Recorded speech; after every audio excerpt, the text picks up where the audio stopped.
My brother said, "I can't heal if you're happy," so my parents banned me from gaming. Then I caught him taking cash from kids playing my PS5. My foster brother believed that I was humiliating him for his difficult background by playing video games, and our parents agreed. Travis spent the first 12 years of his life in one of the city's deadliest crack houses. Despite this, he said that it did not cause him any trauma or PTSD. He was proud of his ability to remain unaffected until one year, when he discovered that my Christmas present was worth $15 more than his own. Suddenly, he was a devastated victim suffering from profound PTSD. And witnessing younger children get good things triggered his buried memories. When my 9-year-old cousin received LED lights for her birthday, he destroyed the controller since he grew up without light. He also urged my aunt to cease buying Christmas presents for her children, and then insisted that our parents pay him with monthly surprise gifts. And when I bought a PS5 with my own money, he said it was emotional violence. I first informed him that he too could play. Even offered to purchase him a bespoke controller. But he declined. My parents only allowed me to play while he wasn't in the living room, per his request. I even tried headphones, but they weren't enough. Travis didn't feel secure strolling around the home while his suppressed trauma was pushed in his face. Within a week, I had relocated the PS5 to my bedroom, where the display was running at 25 frames per second. That pleased Travis for 3 days. I arrived home from school to find Mom clutching him on the bathroom floor. He was shivering, and tears streamed down his face. When he noticed me, he began to back away, like a mouse sighting a cat. After 15 minutes of sobbing, he told me how he saw the PS5 menu while strolling past my room. "All those other kids," he cried. "They had bedrooms and games. I had nothing." Mom chose a side. She stared at me as if I were the one who had reared him in the crack house. The new guidelines were implemented immediately. Travis retires to his room at 10 p.m., thus just 2 hours of PS5 are allowed after that time. Minimum TV brightness to prevent the light from shining through beneath the door for him to see. When I attempted to object, Dad answered, "He's never had what you have." Are games worth ruining his recovery? They made me feel like the evil guy. So for the following 3 weeks, I worked really hard. I obeyed all the rules and concentrated solely on having fun while playing. But then Travis began documenting my transgressions. He took photos of the light under my door, stating it provided him with glimpses of what he had missed, recordings of forceful clicking on my controller from the hallway. After enough of these transgressions, my parents gave me a choice. Give up the PlayStation 5 or relocate it to the basement. I selected the basement. There was no warmth, and spiders dropped from the ceiling onto my head. The old TV only had about 3 functional pixels, but I could turn up the volume and play for as long as I wanted. That was what they told Travis until he failed his midterm. He'd been skipping class to hang out with college students and use weed. However, failure was still my responsibility. He told our parents that he could hear the PS5 through the floor during his study sessions but chose not to say anything, so I got to experience what he never had. My folks viewed him as a martyr. The next day, they carried my PlayStation 5 into our garage, which had not been utilized in years. This way, Travis couldn't hear. The garage was packed with open paint cans from the 1980s, dead wasps, cockroaches, ants, and creatures that science had yet to find. That's where I spent my Saturdays, as gaming was once again prohibited on weekdays. It remained like way for 4 months. Nobody complained. But Travis needed something from the garage. When he walked in, he experienced full-body shakes. He slumped on the floor and required assistance. That's when my parents decided they were finished. The only viable option was to sell the PlayStation 5. "He can play mobile games," Travis said, still acting like Mother Teresa. "That's what poor children did." "That is what I did." My parents nodded. Mom started browsing for used PlayStation 5s on eBay. That was when I snapped. "Shut up." The words erupted. I offered to share. "I did all you requested." Travis reprised his role as the victim. "I am sorry I was poor, okay? It is my fault that I am traumatized and that my parents have beaten me. I am such a failure." "It's okay, Travis," Mom said, hugging him. His expression turned to a grin. "He's going to sell that console, honey. Do not worry, I could not handle it anymore." "I'm done," I shouted. "Do you want to see what your precious traumatized sweetie actually does?" I took out my phone and linked it to the TV in the living room. I put up a camera after my controller went lost 4 weeks ago.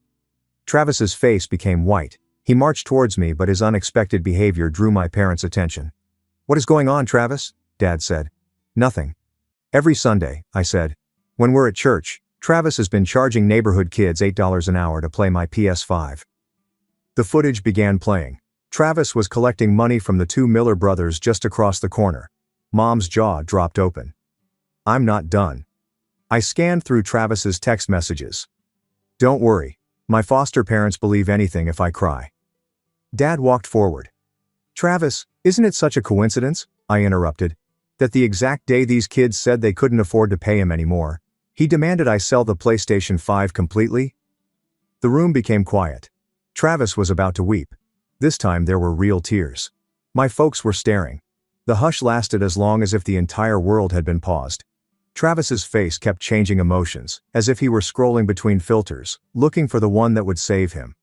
First came bewilderment, then hurt, and finally that injured puppy face that typically worked with Mom.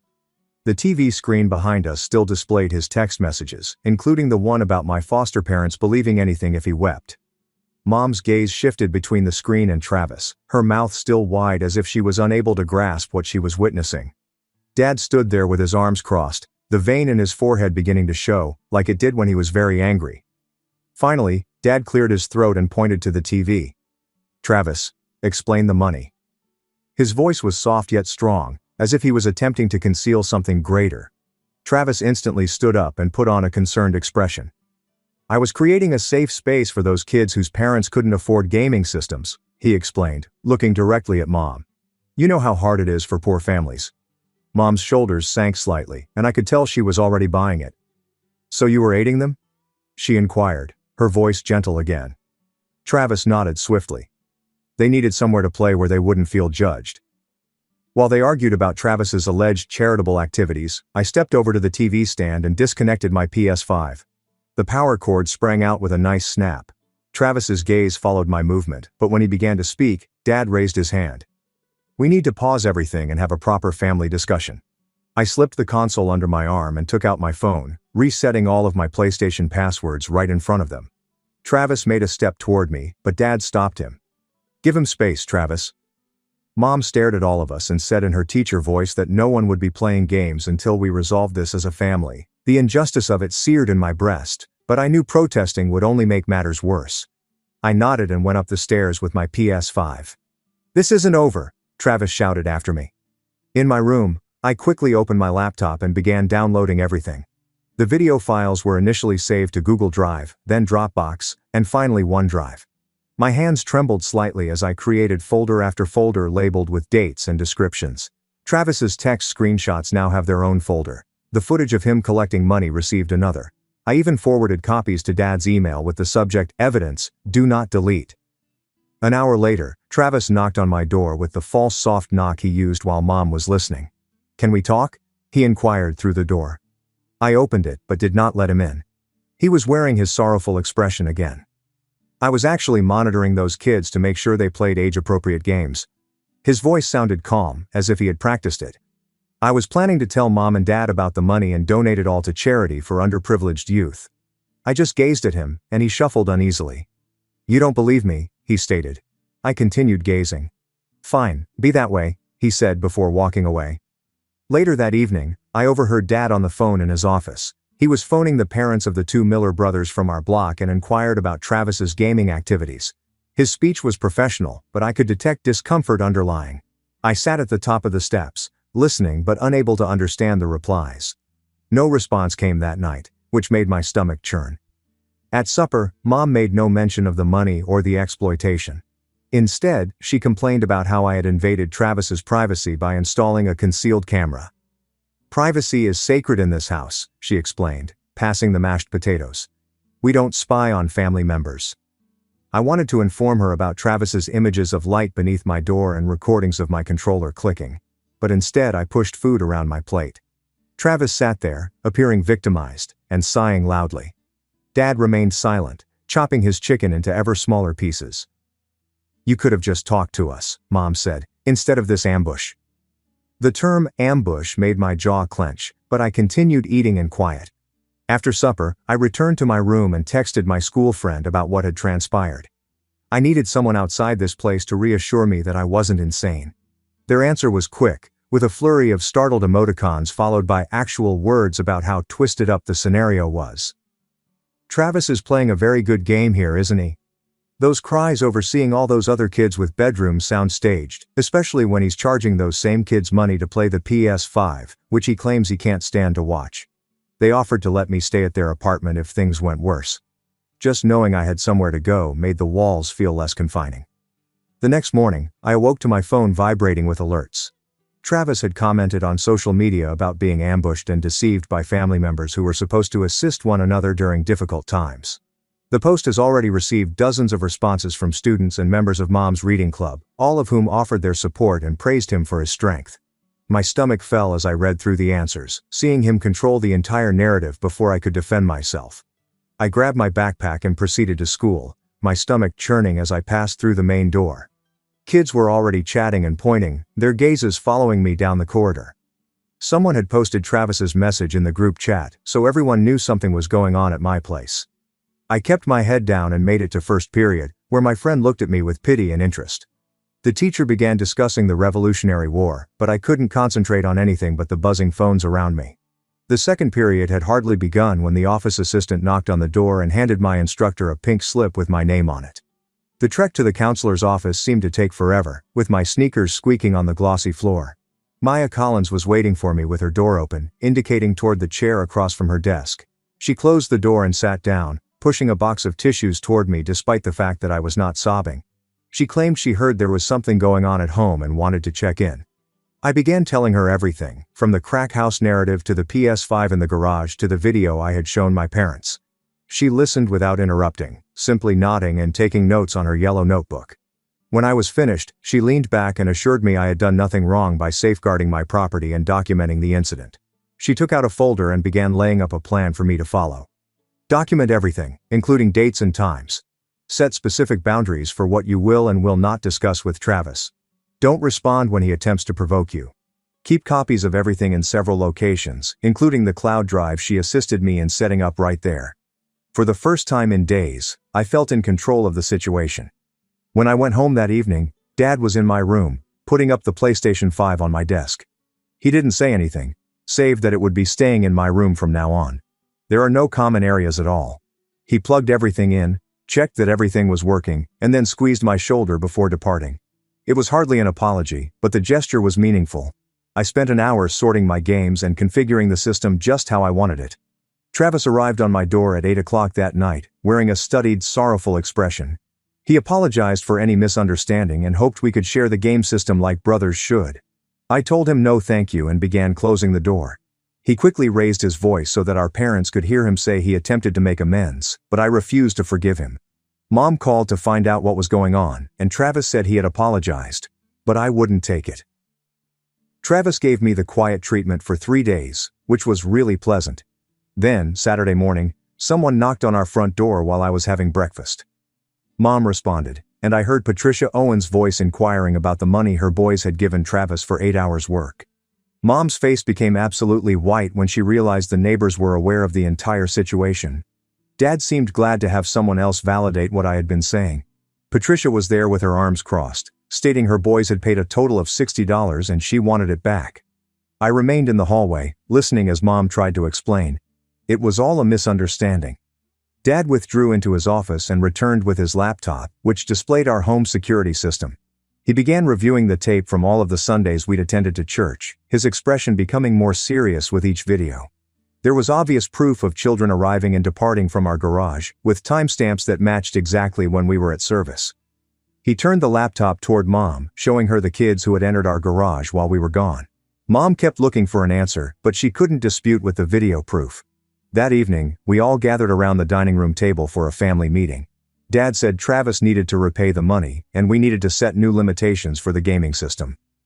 Mom quickly shifted the conversation to whether I had violated Travis's privacy by filming him without permission.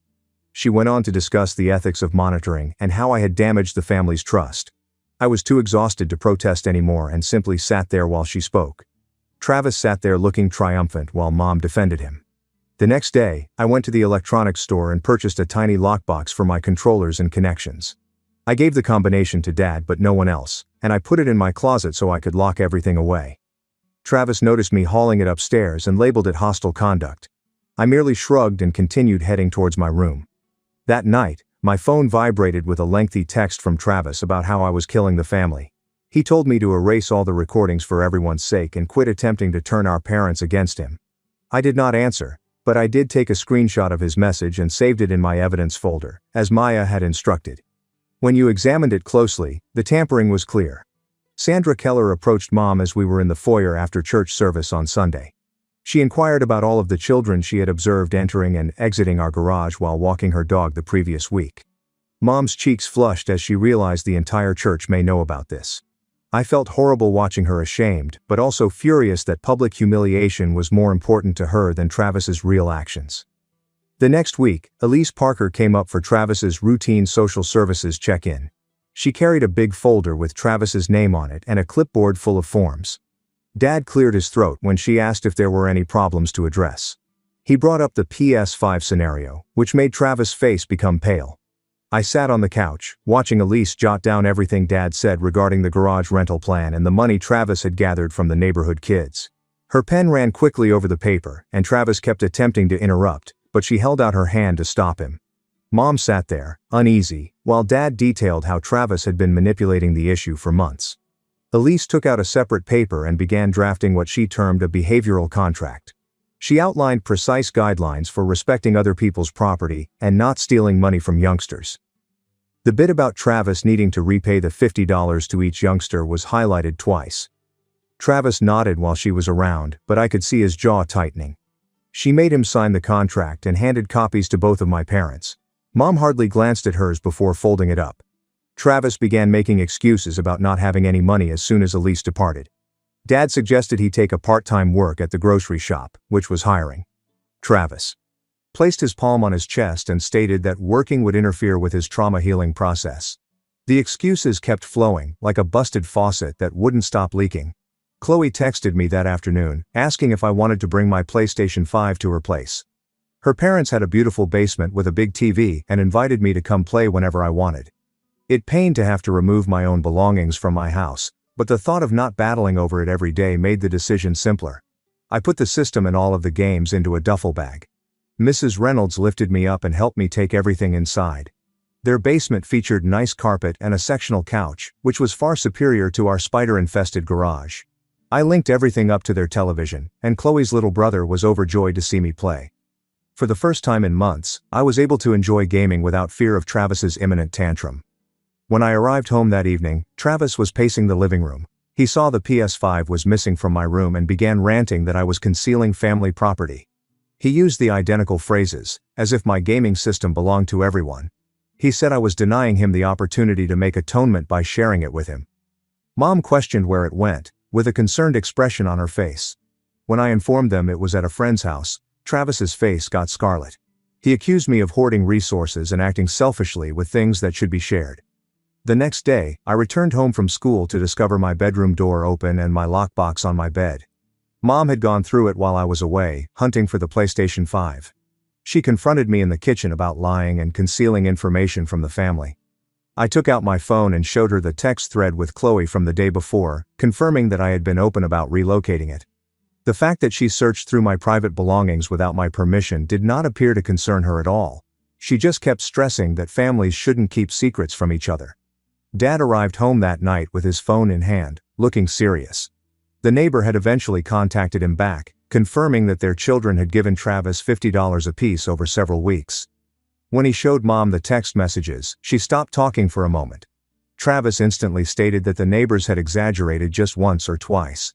Dad opened his banking app and saw a deposit of $100 from 4 weeks ago that matched the timetable. Travis's tale continued shifting as Dad offered additional facts. Why did Travis believe that declaring it family property would work when everyone knew the PS5 belonged to his foster brother? The way he changes his tale every time fresh evidence appears makes me wonder how he recalls all of his numerous falsehoods. Mom said grown-ups would handle adult conversations and instructed me to go to my room. I sat at the top of the steps, listening to them speak in circles below. Travis constantly referring back to his trauma and how difficult his childhood was. Every time Dad sought to focus on the money, Mom softened and said, "Maybe we should focus on healing instead of punishment." Dad's voice sounded weary as he tried to redirect the subject back to the compensation Elise had requested. The meeting lasted almost an hour, and nothing was settled. The next day at school, I told Maya everything around lunchtime. She advised that I explore setting limits with Travis. We spent the remainder of lunch role-playing various situations in which Travis attempted to engage me with the PS5. She helped me practice reciting a short statement repeatedly. By the conclusion of lunch, I felt comfortable repeating my boundary declaration regardless of what Travis said. That evening, Travis began his lecture about forgiveness and moving on as a family. I looked him in the eye and calmly spoke my practice line about the console being at a friend's house and not discussing it further.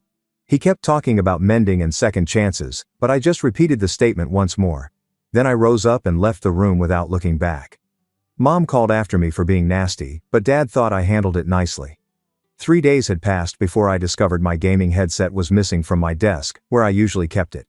I checked my entire room twice, below the bed and behind my dresser. When I confronted Travis about it over dinner, he simply shrugged and said, "Maybe I lost it somewhere." His voice had that faux innocent tone that made my stomach flip. Dad stared between us but said nothing. Mom switched the discussion to schoolwork. Without proof, all I could do was add the headset to my expanding list of lost items. The following morning, Dad had a family meeting in the kitchen before school. He took out a piece of paper with a timetable scribbled on it. The plan was straightforward. Travis and I would practically live like roommates who never interacted, with distinct mealtimes, TV schedules, and everything. Mom's face became tense as she read it. She kept screaming it would harm our fraternity, but Dad remained adamant. After a week of negotiating, she eventually consented. A magnet was used to attach the schedule to the fridge. 3 days later, Elise arrived for her follow-up appointment with a hefty folder of paperwork. She arranged them on the dining room table as if she were organizing a war. There were behavior records, boundary lists, and a payment schedule for Travis to repay his neighbors. Her voice became serious as she warned Mom that additional difficulties may entail Travis being relocated. Mom's hands shook as she signed the paperwork. That weekend I heard Travis stumble up the stairs at 2 a.m. His eyes were red and glassy as he walked by my door. The odor of marijuana followed him down the corridor. Dad wanted to drug test him straight away, but Mom started weeping because Travis was so stressed.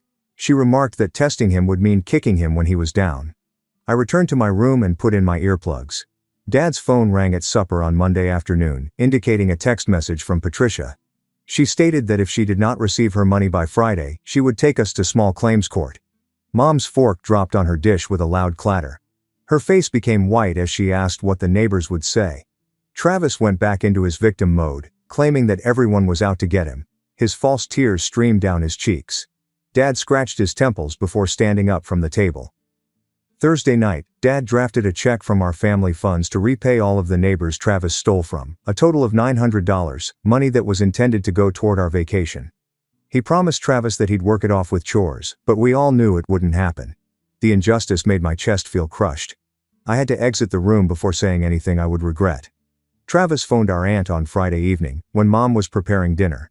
I could hear him through the wall, wailing about how cruel everyone was to him. 15 minutes later, our aunt contacted Mom and screamed about causing harm to a foster child. Mom spent more than an hour attempting to explain and defend Travis. I heard her minimize everything, claiming it was all a mistake. She repeatedly apologized to our aunt for offending her. That night, after everyone had gone to bed, Mom knocked on my door. She sat on my bed and asked if I could apologize to Travis for the camera situation. Her voice was quiet and exhausted. I told her I would not apologize for safeguarding my own belongings. She was disappointed but did not press it.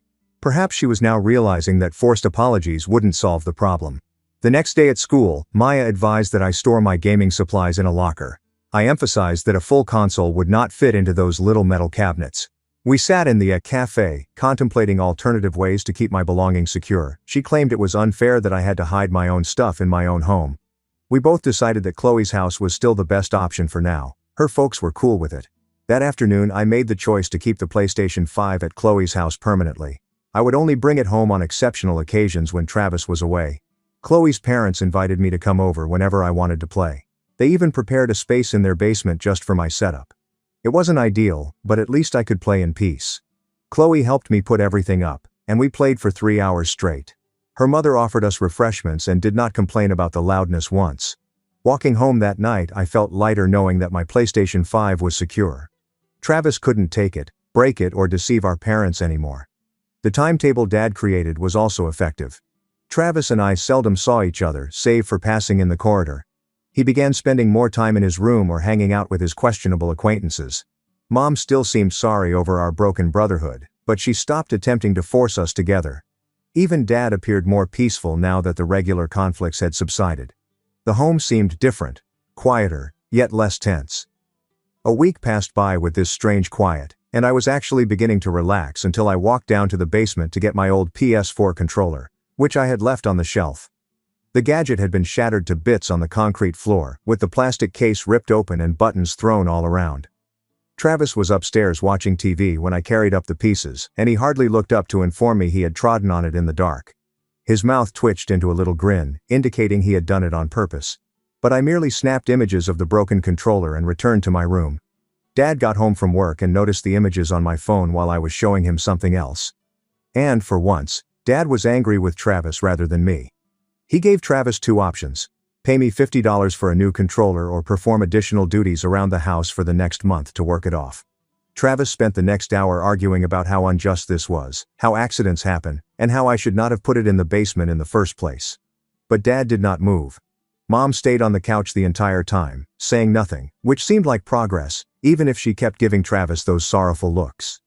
Travis eventually went off to his room, slamming the door so violently that a painting fell off the corridor wall. That night, at 11 p.m., I heard yelling below, followed by a loud smash that shook my entire apartment. I sneaked to the top of the stairs and noticed a fist-sized hole in the hallway wall, with drywall dust all over the floor.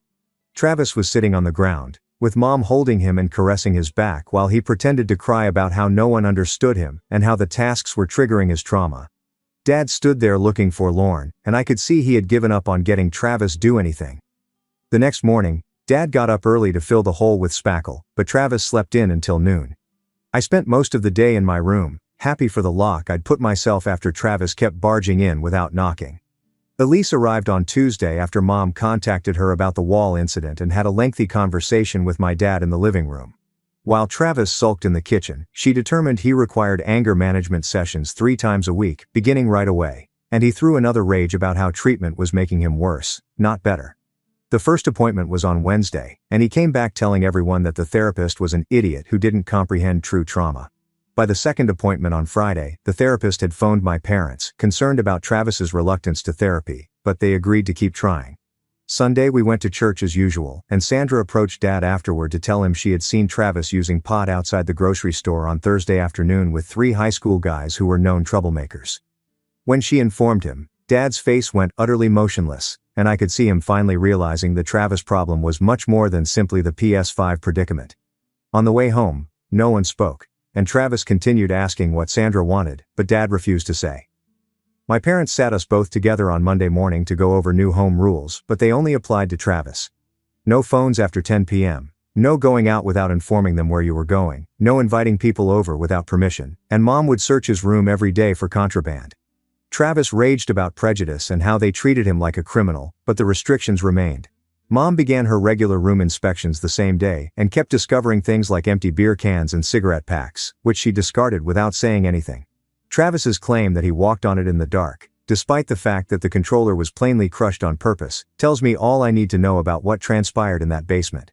Mrs. Reynolds phoned me on Tuesday afternoon, anxious about keeping my PS5 at their home for an extended period of time due to liability concerns. She gave me 2 weeks to find another answer, and the continual need to safeguard my own stuff was wearing me down. I spent hours investigating storage spaces and safe deposit boxes, but they all required money that I did not have. Wednesday night, I seriously considered selling the PS5 to end this drama once and for all. Part of me knew it would mean letting Travis win, but I was so tired of battling for something I had paid for myself. Dad discovered me looking at resale prices online and sat next to me without saying anything for long. Then he assured me he understood whatever decision I made, and that sometimes serenity was more important than being correct. Something about what he said inspired me to keep fighting for my property, since giving up seemed like betraying myself. Thursday passed without any serious events. However, on Friday afternoon, Dad instructed me not to play any games for the rest of the weekend in order to calm things down. I agreed, even though it wasn't fair, because I could tell he was attempting to handle an impossible situation, with Travis deteriorating by the day. Travis was listening from the doorway, and I noticed him smirking when Dad told me I couldn't game, as if he'd gained some kind of triumph. Saturday morning, I awoke to the sound of crashing coming from the garage and hurried outside to see Travis rummaging through boxes and old furniture in search of my PS5. He had convinced himself that I was concealing it there and was throwing things around, making a great mess. When he couldn't locate anything, he went directly to Elise, who was making a house inspection, and informed her I must have sold the PlayStation 5 and pocketed the entire profit for myself. She asked for proof of sale, or any evidence that I had sold it, but he obviously couldn't produce anything because that wasn't the case. That Sunday afternoon, Elise showed up unexpectedly for another house visit, and I felt this was my opportunity to straighten things up. I took out my phone and scrolled through all of my texts with Chloe, demonstrating how we'd planned for the PS5 to stay at her apartment temporarily. Then I showed her the images Chloe had provided me of the console safely stored in her room next to her desk. I opened my banking app and read through months of statements, which revealed no large deposits that would suggest I had sold anything. Elise made notes on her iPad while going over everything, and I saw her writing about a pattern of false allegations. Travis watched from the doorway, becoming increasingly enraged as everyone believed falsehoods about him, and went out to his room, slamming the door so hard that a picture fell off the wall. Elise attempted to talk to him about the false claims, but the moment she knocked on his door, he began hyperventilating and gasping as if he couldn't breathe. Mom raced over to assist, but Elise simply remained there, making notes about his behavior into her iPad rather than reacting to his performance. She informed Mom professionally that she needed to establish boundaries throughout the exam, and Mom backed away, puzzled. I observed from the kitchen doorway, as someone finally refused to fall for his theatrical play, and it was like witnessing a magic trick get uncovered. The following week, Dad shocked everyone by organizing an intake appointment for family therapy, which Mom grudgingly consented to when he reminded her of Elise's warning. Travis pretended not to care when they informed him, but later, I noticed him hunkered over his phone, Google stuff like, how to manipulate therapists and what to say in family therapy to win. He left his phone unsecured on the counter while he went to the restroom, so I quickly snapped pictures of his search history before he returned. At our first therapy appointment, the therapist was an elderly man who didn't respond to Travis's bewildered demeanor when he gave homework, which included having separate rooms in the house and recording reparation progress. Travis kept questioning why all of this was required and pretending as if he didn't understand, but the therapist simply repeated the tasks without responding to his deflections. The new house rule they made was that my PS5 had to be kept off-site, and Travis couldn't contact any neighborhood kids under the age of 16, which wasn't ideal but was legally documented. Mom signed the agreement as if someone had died, but Travis made a huge show of signing with dramatic hesitation and deep sighs. Travis breached the restriction after 3 days by messaging the Miller brothers about hanging together, and Dad really followed through by confiscating his phone for 10 days. Mom protested, claiming it was too harsh, but Dad reminded her of Elise's warning that Travis would be relocated to a new placement if things didn't change. Travis became utterly silent and frigid after that, which was scarier than his typical theatrical performances because you had no idea what he was plotting. He used his laptop to vent on social media about his terrible home and how his foster family treated him like a prisoner. However, the comments section devolved into a scathing discussion. Kids at the school who knew the true situation began remarking on how he had been charging money for the PS5 and lying about everything. The public humiliation appeared to hurt him more than any other punishment we'd tried, as he removed the post within an hour, but screenshots were already being circulated in group conversations. Travis came into my room one evening while I was completing my schoolwork and made what appeared to be a sincere apology, claiming he was sorry for being tough.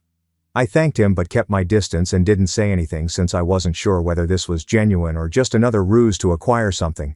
He appeared wounded when I did not quickly forgive and trust him again. But after what had occurred, I couldn't afford to let my guard down. That weekend I packed up the PS5 and took it to Chloe's place for a gaming night with pals, and it felt great to play regularly without any fuss. We played for 3 hours straight without regard for loudness, time constraints, or someone having a tantrum over childhood trauma. I understood this could be the way things had to be going forward, and strangely, I was fine with keeping my gaming away from my house if it meant avoiding the regular battles. When Elise arrived for her monthly evaluation, she noticed that Travis was mostly complying with the new regulations but cautioned that any further concerns may result in his being sent to a different placement. Mom and Dad ultimately realized that this wasn't just about video games, but about Travis's whole habit of manipulating and lying to achieve what he wanted. Travis continued to play victim, but now more softly, as if he was testing boundaries to see what he could get away with before facing actual repercussions. The following 4 weeks passed slowly, with everyone treading carefully around one another. Travis had stopped doing large dramatic performances, but I'd find him eyeing me from doorways when he thought I wasn't looking. Mom and Dad kept the PS5 in Dad's office, so I could only play it on Saturday mornings before his weekend shift began. I'd get up at 6 a.m. and cycle 3 miles in the dark, simply to get 3 hours of gaming done before he wanted his desk back. Travis began spending more time in his room, but I could hear him on the phone late at night, discussing new prospects and better bargains. My parents appeared exhausted all the time now, as if they had aged 5 years in 1 month. Dad began securing his home office when he went for work, and Mom installed a padlock on the garage after Travis attempted to sell our old lawnmower to someone on Craigslist. I obtained a job bagging groceries at a grocery shop for 15 hours a week and began depositing every dollar into a savings account that my parents were unaware of. Since I was 16, the bank teller assisted me in setting it up without the necessity for a parent's signature. Every shift I worked, I estimated how many more bags of groceries I needed to cover the first month's rent and deposit for my own home. Travis attempted to follow me to work once, but my boss tossed him out for bothering customers about contributions for foster children. I concealed my work schedule and began taking alternate routes home, so he couldn't track my hours or calculate how much money I was earning. What an incredible ride. I'm intrigued what kinds of inquiries you'll end up asking on your own journeys. I cannot wait to do this again soon. Like the video, it is more helpful than you realize.